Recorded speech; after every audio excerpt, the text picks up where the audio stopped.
Good evening, gamers, and welcome to another episode of the What I'm Playing Now podcast. My name is Joe Luzzi. I am the host of the show, and we will be talking news about video games and board games and what I played for the week. So let's jump into some things. Where can we be found on the internet? You can send us emails at whatimplayingnow@gmail.com. You can follow us on Twitter at whatimplayingnow. Don't forget to drop the G.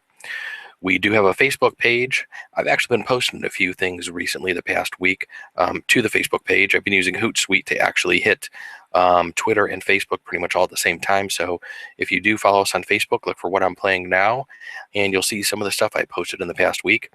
We also have a Google Plus page, plus.google.com/the plus sign What I'm Playing Now podcast. And of course, our Twitch channel, twitch.tv/What I'm Playing Now. Do not forget to follow us there. I didn't really get a chance to do a Saturday stream like I normally do. We did do our Way Back Wednesday last week. We played some Diablo 2. Saturday I wasn't feeling too hot after I played Dice Masters for pretty much the whole day, so I kind of just came home and crashed. And the tournament, the first round, didn't have a timer set to it, and some of the games lasted a little bit longer than people were really hoping they would. So we'll get onto that later on in the show when we talking about what I'm playing now, but that was kind of the reason why I didn't have a Saturday show. But let's jump into what I'm leeching now, and let's see what you can get free or discounted this week. And most of this stuff is going to be video game related, and the first one is going to be Xbox Live Gold members are going to get a couple of free games this month. And if you have an Xbox One, you will be getting Volgar the Viking, and that will be free from November 1st to the 30th. Unless that's just going to be for UK and North America.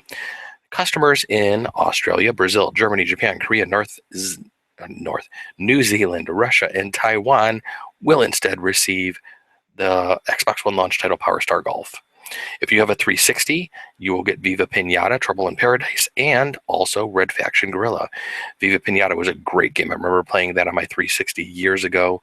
I really enjoyed that game. My wife really liked that game too. I don't know if I ever played the Trouble in Paradise. If I did, I maybe rented it for just a short amount of time, probably from GameFly. But I can't really remember that. It was probably so many years ago. EA is giving a free game. They are doing their promotion from Origin. They are giving away Crusader No Remorse. It is only a $5 game. It is from 1995. The graphics kind of look like it as well.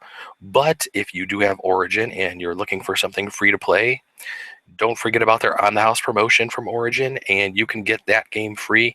Grab it today because unlike Sony and Microsoft, where they kind of put a date as to when the game's going to get pulled, I don't know if I have actually seen the time frame that EA has really put on their on the house promotions, or how long or when they're changing them. But you can get this one free for now, so don't pass it up. It's a free game.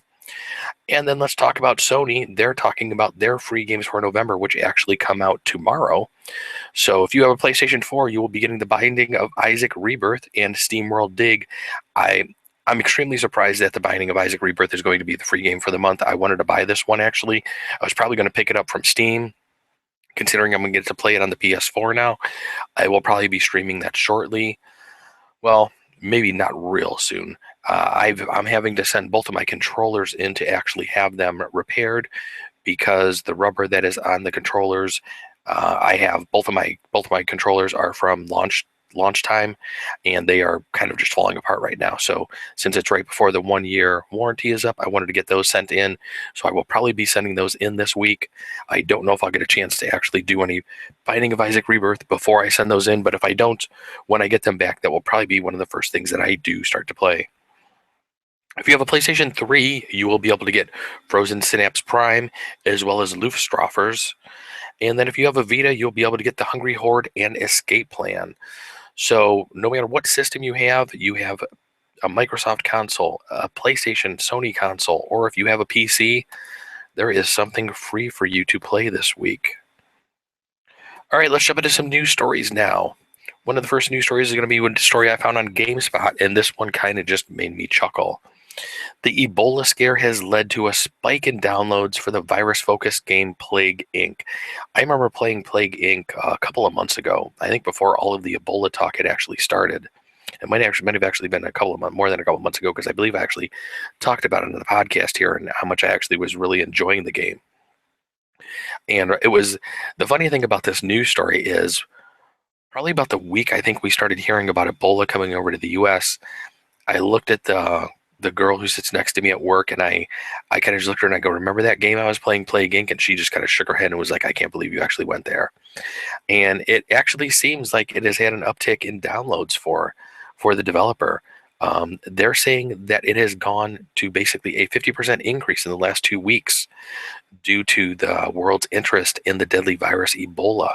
The developer is saying that they're really not going to put Ebola into the game in any sort of way, as far as being probably like a side game or anything or an add-on. But I really liked what the developer had mentioned, in that they kind of just want to bring more awareness to people, and they actually want to work with maybe some fundraising or raising some sort of awareness. And I think that's spectacular that the developer is actually interested in doing that. If you haven't seen this game, you can check it out on iOS, Android, or if you want to pick it up on Steam Early Access, you can get it there. It's currently $15, I believe. I'm surprised they actually haven't basically thrown the game on sale on Steam to maybe try to see if they can kick up a little more business from Steam. But I believe that the early access one on Steam does come with all of the expansions that the through the iOS or Android stores, because there are a lot of, I guess you could call them expansions and add-ons for the game. Cool game though. If you haven't checked it out, definitely check it out. Our next story is from Polygon, and that's the Dying Light dev drops the PS3 and Xbox 360 versions of the game. The developer is Techland, and they are just going to concentrate on PC, PlayStation 4, and Xbox One, which I really commend them for. I'm sure that the developer was probably looking at the install base of the last generation consoles, being the PS3 and the 360, thinking that maybe they can probably make a little bit more, a few more bucks and a few more coin by releasing games on those consoles. But they actually just came to realize that after a lot of play testing, the game just would not play too well on those systems. They'd have to cut a lot of things out, and it basically just sounds like they're going for the best experience for everybody. So they're sticking with the current gen systems as well as the PC, which I really commend them for. It'll be interesting to see. There's some other games probably similar to this. Middle-earth: Shadow of Mordor, a game that I've talked about extensively on the podcast, how great it is actually coming out on the PS3 and 360, but they're having to actually cut out the robust Nemesis system that's on the PS4, Xbox One, and PC. And I'm not really too sure. Besides that game, the game does have great combat, but cutting out that Nemesis system, I'm really interested to see how it's actually going to affect gameplay and whether it's going to really detract from the game. So I think it's really good that Techland actually decided to pull the last gen versions of the game, concentrate on current gen, and just give a great product to everybody to play.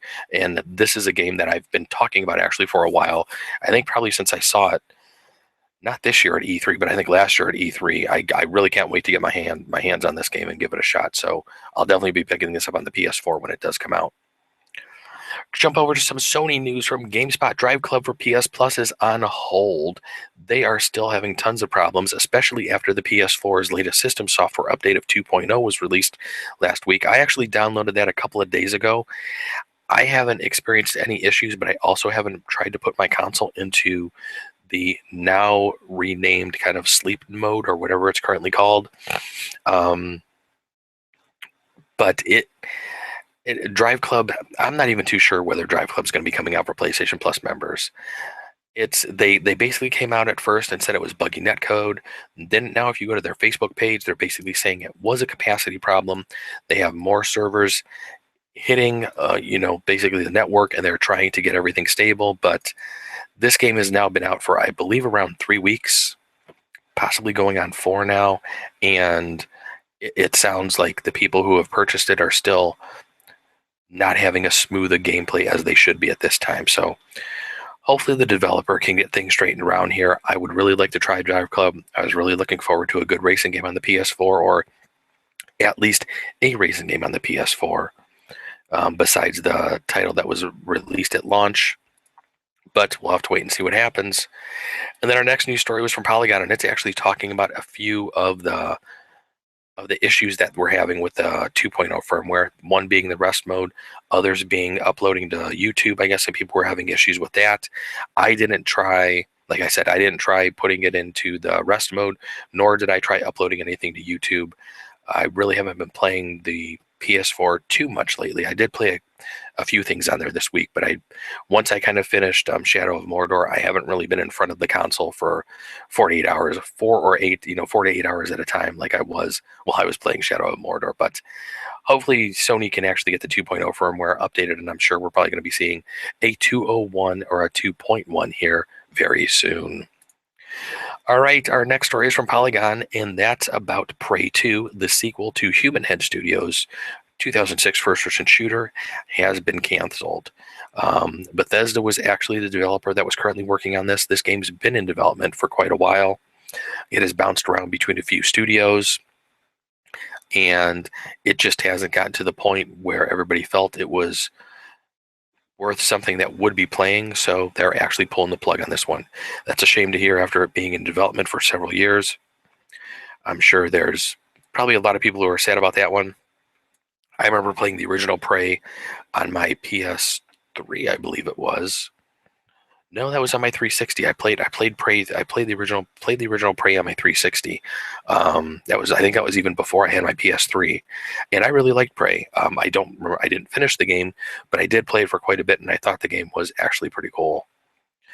Then we have another game that's making a comeback, or hopefully going to try, Shadow of Eternals, from Dennis Dyak's new multimedia company. The name of the company is Quantum Entanglement Entertainment.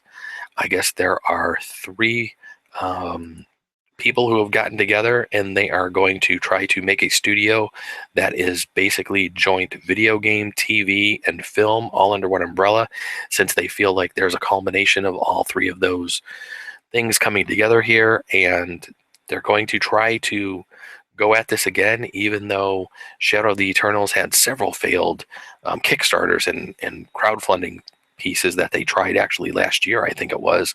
Haven't heard much from them this year in 2014, but hopefully we can see this game.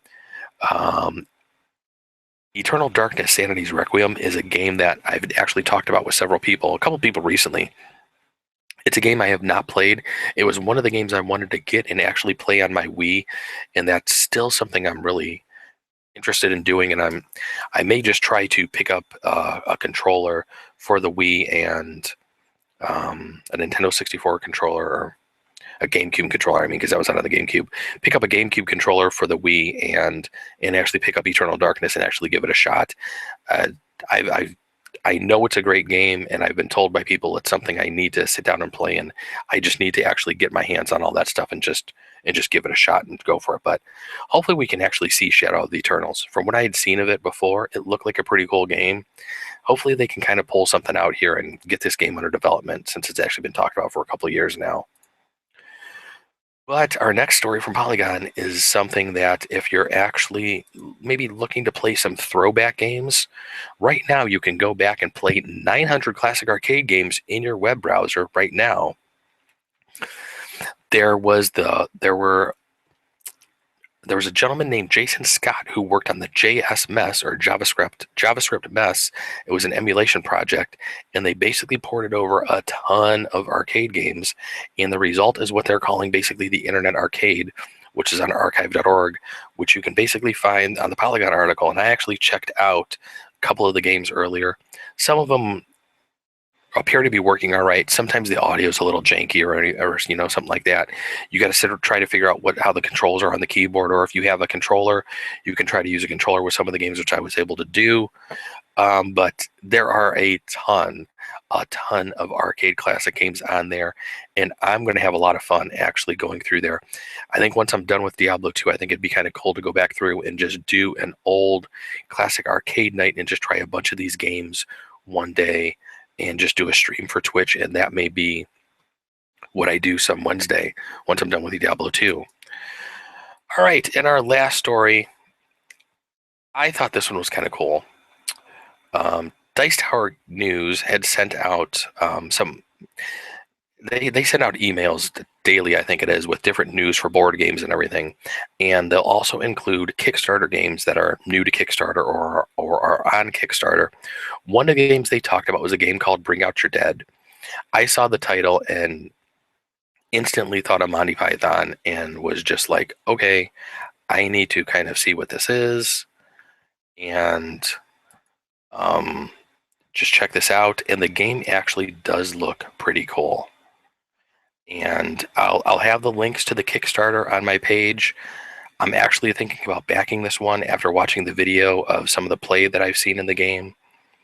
And it's just something I wanted to throw out there and just say, check it out and see if it's something that, anybody out there would be interested in. I thought it looked like a pretty cool board game, so I'm hoping some people out there do as well. All right, that's going to wrap it up for the news. So we're going to hit into the what I'm playing now part of the show. So on board game night this past week, I actually played Lords of Ziddit once again, which I actually wasn't planning on playing, but it just so happened to come about that a lot of people that were there hadn't played the game last week when we had brought it out for the first time. So we had several new players. A couple of us had played the previous week. So 5 of us sat down, started playing again, and had just as much fun playing this game as we did last week. I won't go into too much details on the game since I talked about it pretty much extensively last week. And I don't want to kind of repeat everything that I said, but if you do want to hear what my thoughts were on Lord of Ziddit, check out episode 47. I talked about it for quite a bit. I would definitely give this game what I want to play now is if I was doing any sort of rating, and it's a game that you will have a lot of fun with. The other game that we played on Thursday night board game night was Splendor. Splendor is a card game. I think I had talked about this game a couple of months ago, and it's one that I haven't had a chance to revisit. It's one that I've actually thought about picking up and just haven't picked it up yet.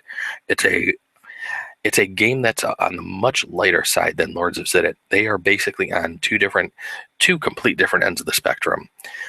Lords of Ziddit is, I would say, probably a little heavier of a game.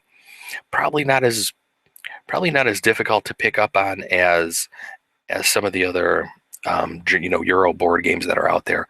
But Lords of Ziddit does have some heft to it and some strategy and thinking to it. Splendor is a much easier game. It could be probably played by a much younger crowd, and you'll be able to pick it up within a couple of minutes. Whereas Lords of Ziddit actually does have quite a bit more strategy and thinking and background to it. It's going to take a little bit more to get into that game. But Splendor's a really cool little card game. You're basically trying to get to 15 points in the game, which various cards will have a score of like 1, 2, 4, or 5. They'll have various numbers on them that for scoring, and it's basically the first person to 15 wins the game. And we had a really good time playing it. I think I was the only person that had played it once before. The other 3 people that I played it with were new to the game. Luckily, somebody else was there to be able to explain it, because even though I had played it once before, it's been several months since I've actually played the game, and I couldn't remember all the intricate rules. Well, not even that intricate, but all the rules to the game. So I had to have somebody else explain it to everybody. And once we got it a couple of rounds, around the table, everybody felt comfortable and everybody had a really good time playing that one. So I did mention that I did play a few things on my PlayStation 4 this week. One of the things that I had put some time into was the pinball game for South Park, and I was playing the Butters table. So when I had downloaded the South Park tables a couple weeks ago, you get 2 tables. You get a South Park table, then you actually get a basically Butters themed table. And for some reason, I just loaded up the Butters table and kind of just sat there and was just playing it for a little bit. And before I knew it, I was actually starting to figure out where I wanted to go, what ramps I needed to hit at what times, what a lot of the kind of like unlocking things were. I actually got a couple of trophies that I had unlocked for finishing different parts of the table. And I sat there and played this for quite a while, and I kind of just got sucked into it and was just having a blast playing this table. If you haven't picked up the South Park tables yet for Zen Pinball 2, I believe it is, on the PS4, definitely check them out if you're a South Park fan. It's something you won't be disappointed in. Like I had mentioned, I think with the South Park table, I noticed more frame rate issues than I did with the Butters table. I think the Butters table was actually quite a bit smoother from what I had noticed than the South Park table. I think the South Park table actually just has way more going on with it than the Butters table did, but Butters was still, there's still a lot you can do with it, and well, I was just having a great time with it. All right, so now we're kind of going to get into, I guess you could say, my main story of the evening, and that is Dice Masters Uncanny X-Men was released last week. So after playing Diablo 2 for probably about an hour and a half or so last week, on Wednesday, I stopped Diablo 2 and I switched over to opening up one of my gravity feeds that I had purchased for Uncanny X-Men for Dice Masters. And I had already opened up one case before starting the stream. And I will say my first case was probably the best case I've opened up, probably out of all of the gravity feeds between Avengers vs. X-Men or Uncanny X-Men that I've opened up so far. The first gravity feed, I believe, had 15 rares in it. It had 2 super rares. I had gotten Iron Man and Spider-Man, which I was pretty happy with. So I was hoping to at least get one more super rare out of the second gravity feed that I was going to open up on the stream. So I thought that'd be pretty cool. So I actually wasn't going to open the whole box of 90 packs, but I actually sat there and was going through them very quickly. So I kind of just, knocked out all 90 packs that come in the gravity feed. But I will say that I'm really disappointed with the distribution of the cards between a case. So there's 2 gravity feeds that come in a case. And the store owner basically said, he gave me a case, he gave me 2 gravity feeds. And out of that second gravity feed that I opened up on the air, I believe I got 16 rares. So I had gotten 1 more rare than the first one, and then 1 super rare. And the super rare I got was a Spider-Man.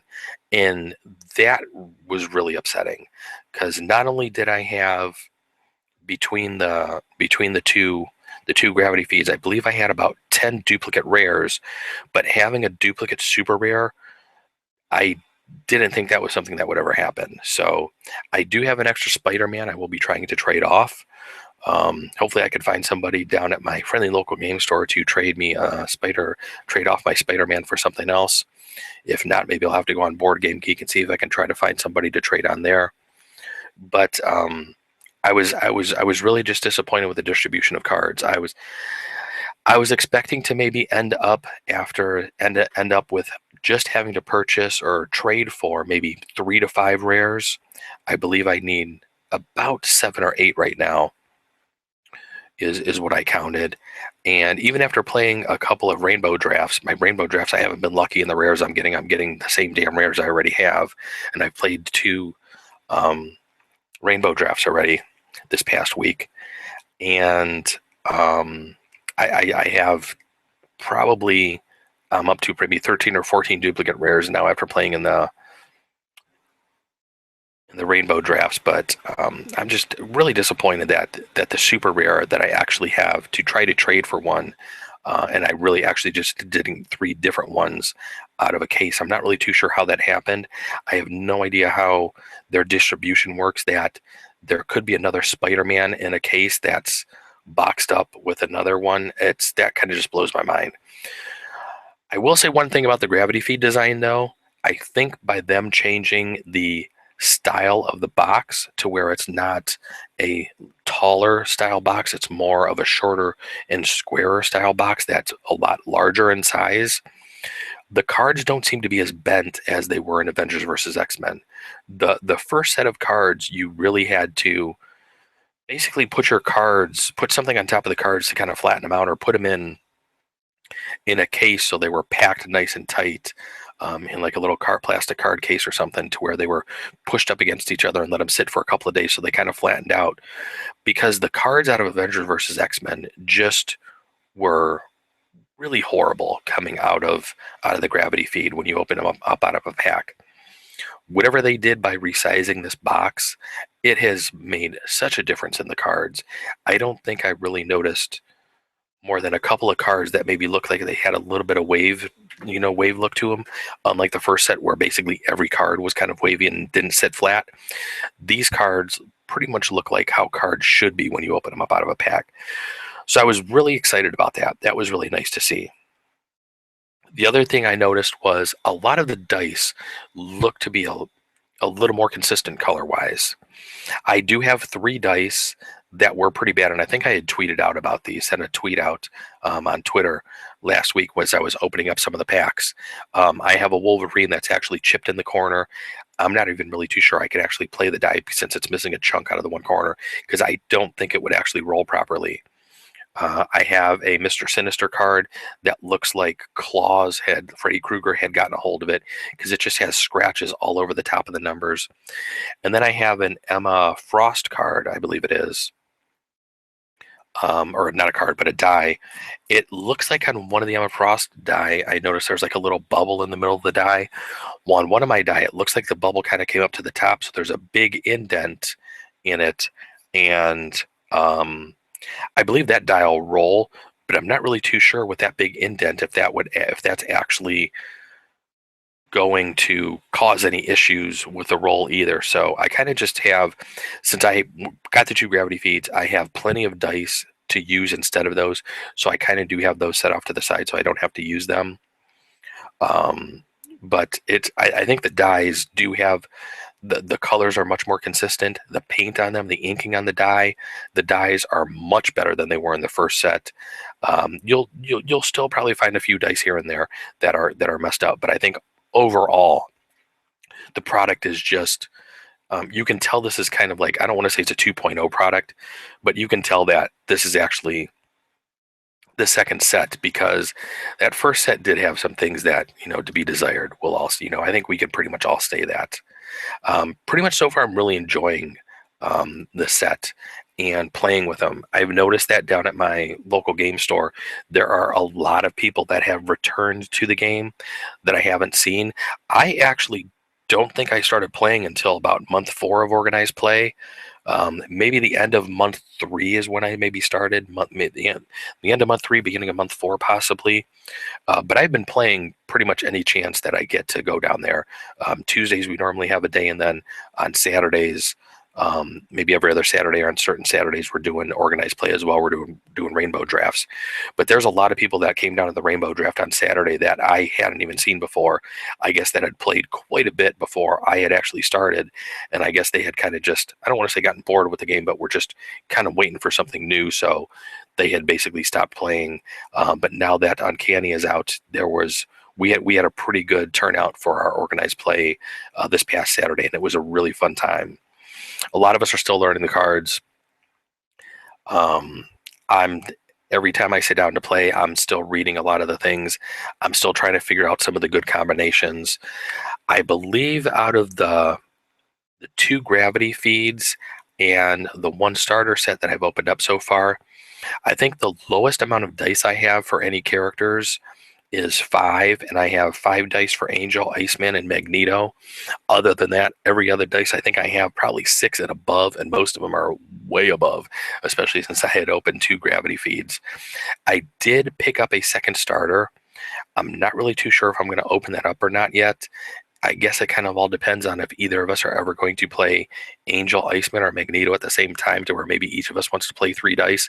I could then probably have the extra die in that second starter. But for right now, I'm just going to leave that second starter kind of sealed. When I had placed my pre-order for the game, I kind of really didn't consider that there were going to be an extra, 30 packs per gravity feed. And since I got the 2 gravity feeds, it was basically like extra 60 packs over, a gravity feed, from what I purchased from Avengers vs. X-Men.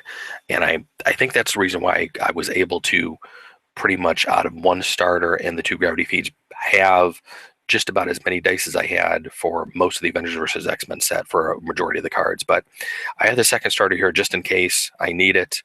But like I said, I'm probably not going to open that up for right now. Some of the cards that I think that I've noticed that people are playing and that I thought were kind of cool so far. Vision, Destiny Control. He's a very good blocker. Vision is kind of like a wall. And the nice thing is with Destiny Control is when he blocks, you can spin him up a level, which is pretty cool. He can get very strong very quick. Pyro is a card that I've drafted twice now, and he is just really fun to play with. I was using the St. John Allardyce card, and it's just nice to when he's blocked, he basically does a point of damage to your opponent, and it's just kind of fun to just have opponents to block him with, if you get a couple of Pyros out there, even if they're KO'd or something, they're still doing a couple of points of damage to where you're kind of just slowly whittling your opponent's, health down. Another card that I thought was kind of cool, Psylocke Betsy Braddock. And this is a card that was used against me over the weekend. And you can pretty much use her for field control. I think she works really good with Vision, since Vision's kind of like that wall. If you can get Psylocke out there as well. When she's fielded, you move one opposing character with cost 2 or less, including sidekicks, to the use pile. That's really, really cool. Now, we did have some questions on cost, whether that is total fielding cost, whether that is purchase cost. And while we were sitting there, I was reading the forums from Board Game Geek real quick, and somebody had actually posted this question, and somebody came up with a really good answer. They were saying on page 2 of the instruction manual for Uncanny X-Men, they actually talk about what cost is, and they basically detail cost as being the purchase cost of the card, which is in the upper left-hand corner. So that is the cost.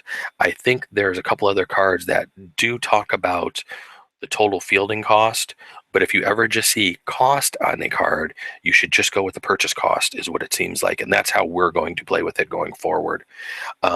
Magic is a really cool card, Ilyana Rasputina. When Magic's knocked out, you can re-roll her die. If you roll a character face, you can return Magic to the field. She also has a very high defense, just like Vision does. So if you want to basically kind of just play with a nice wall of characters, you can probably do Vision, Magic, have Psylocke kind of doing some crowd control by knocking out some of the sidekicks or some other lower cost characters. There's a lot that you can do with some of these cards. Namor the Submariner was one that I think several of us used during the drafts whenever we were able to. He is a 5-cost card, but when you can get him out, if you can field him, if you have 2 characters fielded, Namor cannot be blocked. And one of my opponents beat me the other day just by doing that. He had a couple of characters out, and I couldn't get rid of those characters he had on the field, and when he would roll Namor, and it would just be a free instant attack for him. And I just had nothing out of the draft that I had drafted to be able to control anything like that. So that was really crazy. And of course, I couldn't end the conversation about this game if I didn't mention Professor X and his global that's on 2 of the cards, where you can move up to 2 sidekick dice from your used pile to your prep area for a mask, I believe it is. And I was actually playing with Storm, and I was playing with the new 2-cost Storm, and against several of my opponents, I would just roll Storm and just hold one of her back with 2 mask and move 4 dice to my prep, and was rolling like 8 dice a turn. And this card was a lot of fun to play with. The opponents can use it as well, so you really have to make sure that you can handle somebody else rolling as many dice as you are probably going to roll, and if you can't, don't play with the card. But it's a pretty damn powerful card, and it's a really, really interesting global to use. It's going to bring a lot of new, I think, strategies, to the game. So those are just some of the cards that I saw kind of in the couple of games that I had played that I thought were used in pretty cool ways. We've had a lot of fun so far playing in the rainbow drafts. I think tomorrow we're just going to do a normal game where we might do what we're going to refer to as a mini draft, where we're going to bring 4 cards and then maybe draft 4 cards to add on top of those for the 8. But it'll be interesting. I'm not really too sure how we're going to play tomorrow. But tomorrow night is going to be another organized play night down at my local game store. So we're going to give that a shot and see what we can do there. I think I'm actually close to getting a Phoenix Force card, which is one of the last cards I need from the original set to finish off my complete collection I think I'm one of the next ones on the list as far as scoring goes in my store to be able to get one. So I'm kind of stoked about that one. I do have all of the organized play cards from November already, since I've played in um, two organized plays sessions already. So I might get a couple of extras there that I can maybe trade off for some of the rares possibly that I might need for Uncanny, but we'll have to wait and see. But that's about it for the what I'm playing now part of the show. What I want to play now, I want to play more Uncanny X-Men Dice Masters. This has definitely brought a reviving in the game. There were, like I said, there were a lot of people who weren't showing up to the organized play nights anymore for the past maybe month and a half. There were people that I had never even met that were, I guess, played the game a lot more than I have. But it was really cool just meeting a lot of new people and playing a lot more Dice Masters. And I'm hoping that with the game being in stock, I know my local game store has a lot of starters in stock, way more than I've ever seen for Uncanny or for Avengers versus X-Men. So I'm hoping that a lot of more new people will get into the game, and we'll actually be getting an even larger crowd down there on Tuesdays or Saturdays when we do some organized play. The other game I wanted to play this weekend that I did not get a chance to was Evolve. I did get into the Evolve beta on the PS4. But then the PS4 one was postponed. I signed up for it on PC real quick. I didn't get the code till sometime late Sunday. I didn't get a chance to install it and download it. So I definitely will, from what I've seen, played of Evolve, I want to give this game a shot. I don't know if it's something that I'll pick up or if it's something that'll actually keep me coming back, but it does look like it'd be something that would be fun if you actually had a few friends to actually play with. And then for the last things that I want to play my copy of Boss Monster, which I actually just received today. I got Boss Monster, the game, and the expansion. Oh, and that's kind of cool. It's kind of like going right through my green screen there because there's some green on there. But I finally got my Kickstarter set for backing the digital version of Boss Monster, which I was really stoked about today. I got an email from them earlier today saying, if you haven't gotten yours yet, please contact us. I was like, well, if I don't get anything by today, I'll send them an email. And lo and behold, the mailman came around the corner and stopped at the front door when I was actually working from home this afternoon and dropped off my Boss Monster cards. So I need to pick up some card sleeves for them. The card sleeves that I currently have are just a little bit too big to actually fit back in the plastic case. So I do want to put some sleeves on them before I take it down to the game store to actually play with. But I'm really excited to actually teach my wife how to play this game, and she was kind of interested in playing it as well. So that's about it for what I want to play now, and that is going to be it for episode 48 of the podcast. As always, you can find us on iTunes. Don't forget to give us a rating on there. I would like to hear what people think about the show, what they'd maybe like me to do as well on the show, or anything they'd like me to change. You can send us some emails at whatimplayingnow@gmail.com. You can follow us on Twitter at What I'm Playing Now. Don't forget to drop the G. Like I said, I do have the Facebook page. I haven't put too much out on the Facebook page recently up until the past week when I've actually been sending out some tweets and stuff. I'm actually hitting the Facebook page as well. Our Google Plus page, plus.google.com/the +sign What I'm Playing Now podcast. And of course, don't forget to follow us on Twitch at twitch.tv/What I'm Playing Now. Besides iTunes, you can also find us on the Xbox Music Store, so don't forget to find us there, or just do a search for What I'm Playing Now, or go out to the website and you can listen to the podcast directly from the website, whatimplayingnow.com. Thanks for watching, everybody. I will be back next week with another podcast. Check out the Twitch stream coming on Thursday. We will be playing Diablo 2 again and trying to get through a little bit more of that. This past week, I actually found the next dungeon that I need to go into, which should put us a little closer to finishing Act 2. And we'll see how far we can get with that on Wednesday. Until then, have a good week, everybody, and go play some games.